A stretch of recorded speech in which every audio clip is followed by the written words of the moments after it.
آج ہم آدم علیہ السلام کا واقعہ سنیں گے۔ آدم علیہ السلام اللہ تعالیٰ کے پہلے نبی اور پیغمبر تھے جنہیں اللہ تعالیٰ نے خود اپنے ہاتھوں سے بنایا، اور ہم سارے انسان انہی کی نسل ہیں۔ تو اب ہم شروع کرتے ہیں حضرت آدم علیہ السلام کا واقعہ۔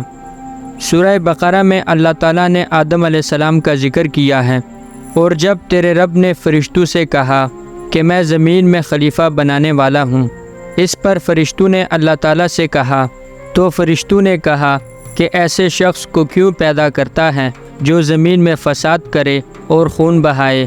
ہم تیری تسبیح اور پاکیزگی بیان کرنے والے ہیں۔ تو اللہ تعالیٰ نے فرشتوں سے فرمایا، جو میں جانتا ہوں تم نہیں جانتے۔ فرشتوں نے جنوں جیسی دوسری مخلوق بھی دیکھی تھی۔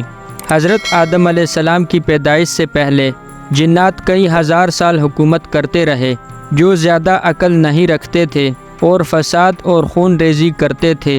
فرشتوں نے اللہ سے کہا، اے اللہ، ہم تیری تسبیح، حمد اور پاکی بیان کرتے ہیں۔ کیا تو ایسی مخلوق پیدا کرے گا جو زمین میں فساد کرے گی اور خون خرابہ کرے گی؟ اس کے جواب میں اللہ تعالیٰ نے فرمایا، جو میں جانتا ہوں تم نہیں جانتے۔ فرشتوں نے آپس میں کہا کہ اللہ تعالیٰ جو بھی مخلوق پیدا کرے گا وہ ہم سے زیادہ علم نہیں رکھ سکتی۔ پھر اللہ تعالیٰ نے آدم علیہ السلام کو علم سے نوازا اور کچھ چیزوں کے نام سکھا دیے۔ پھر اللہ نے آدم علیہ السلام کو فرشتوں کے سامنے پیش کیا اور فرشتوں سے فرمایا کہ تم بتاؤ ان چیزوں کے نام اگر تم سچے ہو۔ فرشتوں نے کہا کہ ہم اتنا ہی علم جانتے ہیں جتنا تو نے ہمیں سکھایا ہے، اس کے سوا ہمیں کچھ نہیں معلوم۔ پھر اللہ تعالیٰ نے فرمایا، اے آدم، تم بتا دو ان کو ان چیزوں کے نام۔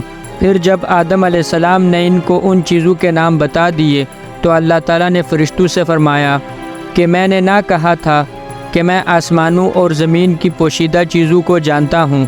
پھر اللہ نے فرشتوں سے فرمایا کہ تم آدم کو سجدہ کرو، تو وہ سب سجدے میں گر پڑے، مگر شیطان نے سجدہ کرنے سے انکار کیا۔ اللہ نے فرمایا کہ اے ابلیس، تجھے کیا ہوا کہ تو سجدہ کرنے والوں کے ساتھ شریک نہ ہوا؟ شیطان نے تکبر میں کہا کہ میں ایسا نہیں ہوں کہ انسان کو سجدہ کروں جسے تو نے کھنکھناتے ہوئے سڑے ہوئے گارے کی مٹی سے بنایا ہے۔ میں اس سے بہتر ہوں، تو نے مجھے آگ سے پیدا کیا اور اسے مٹی سے پیدا کیا۔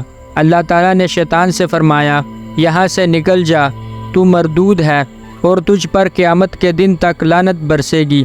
شیطان نے کہا، مجھے قیامت تک مہلت دے۔ اللہ نے فرمایا کہ تجھ کو مہلت ہے۔ شیطان نے اللہ تعالیٰ سے کہا کہ تو نے مجھے گمراہ کیا ہے۔ میں قسم کھاتا ہوں کہ میں انسان کی سیدھی راہ پر بیٹھوں گا، پھر میں ان پر حملہ کروں گا، ان کے آگے سے بھی، پیچھے سے بھی، دائیں سے بھی اور بائیں سے بھی، اور ان میں سے اکثر کو تو شکر گزار نہیں پائے گا۔ اللہ نے فرمایا، تو یہاں سے نکل جا ذلیل و خوار۔ جو ان میں سے تیرا کہنا مانے گا تو میں ضرور تم سب سے جہنم کو بھر دوں گا۔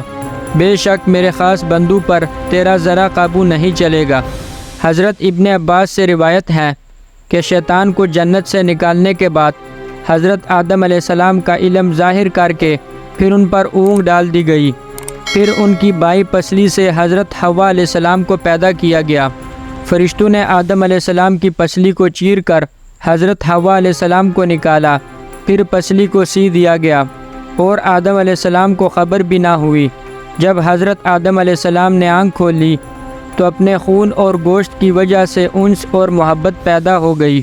تو اللہ تعالیٰ کے حکم سے فرشتوں نے حضرت آدم علیہ السلام سے جناب سرور عالم حضرت محمد صلی اللہ علیہ وسلم پر 10 دفعہ درود شریف پڑھایا۔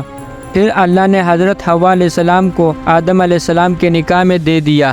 یہ درود بی بی حوا علیہ السلام کے مہر میں پڑھائی گئی تھی۔ پھر اللہ نے فرمایا، اے آدم، تم اور تمہاری بیوی جنت میں رہو، پھر جس جگہ سے چاہو تم دونوں کھاؤ، لیکن اس درخت کے پاس مت جانا ورنہ تم ظالموں میں سے ہو جاؤ گے۔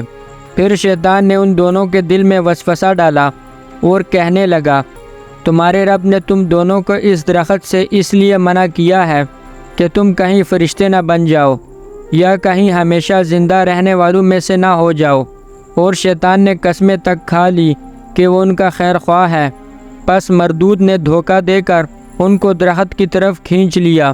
جب حضرت آدم علیہ السلام اور حوا علیہ السلام نے درخت کے پھل کو کھا لیا تو ان کے سطر کی چیزیں کھل گئی اور وہ درختوں کے پتوں کو توڑ توڑ کر اپنے اوپر چھپکانے لگے اور سطر چھپانے لگے۔ پھر اللہ نے ان کو پکارا اور فرمایا، کیا میں تم دونوں کو اس درخت سے منع نہ کر چکا تھا اور یہ نہ کہہ چکا تھا کہ شیطان تو تمہارا کھلا دشمن ہے؟ حضرت آدم علیہ السلام اور حوا علیہ السلام نے کہا کہ اے ہمارے رب، ہم نے اپنے اوپر ظلم کیا، اور اگر آپ ہمیں نہ بخشیں گے اور ہم پہ رحم نہ فرمائیں گے تو پھر ہم تو ضرور تباہ ہو جائیں گے۔ اللہ نے فرمایا کہ تم سب جنت سے نیچے اتر جاؤ، اب سے تم سب ایک دوسرے کے دشمن ہو اور تمہارے لیے زمین پر رہنے کی جگہ ہے، ایک وقت تک نفع حاصل کرنا، اور تم کو وہی زندگی گزارنی ہے اور وہی مرنا ہے اور وہی پھر سے پیدا ہونا ہے۔ دنیا میں آنے کے بعد آدم علیہ السلام نے اللہ تعالیٰ سے 40 سال تک معافی مانگی۔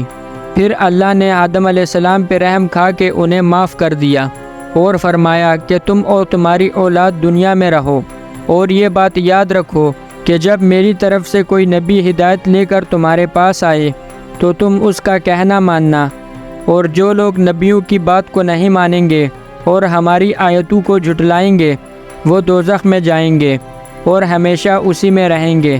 پھر حضرت آدم علیہ السلام اور حوا علیہ السلام دنیا میں رہنے لگے۔ آدم علیہ السلام تقریباً 900 سال تک زندہ رہ کر وفات پا گئے۔ قرآن مجید کے اس واقعہ سے ہمیں یہ ہدایت ملتی ہے کہ جب شیطان نے غلطی کی تو اس نے معافی مانگنے کے بجائے تکبر کیا اور اللہ کو بھی اپنی گمراہی کا الزام دیا، اور جب آدم علیہ السلام سے غلطی ہوئی تو انہوں نے اپنے غلطی مانی اور فوراً توبہ کی، اور تب تک معافی مانگتے رہے جب تک اللہ کو راضی نہ کر لیا۔ آدم علیہ السلام کی سنت یہ ہے کہ جب انسان سے غلطی ہو جائے تو وہ اللہ سے اپنے گناہوں کی معافی مانگے اور اپنے رب کو منائے، بے شک اللہ بہت معاف کرنے والا، بڑا مہربان ہے۔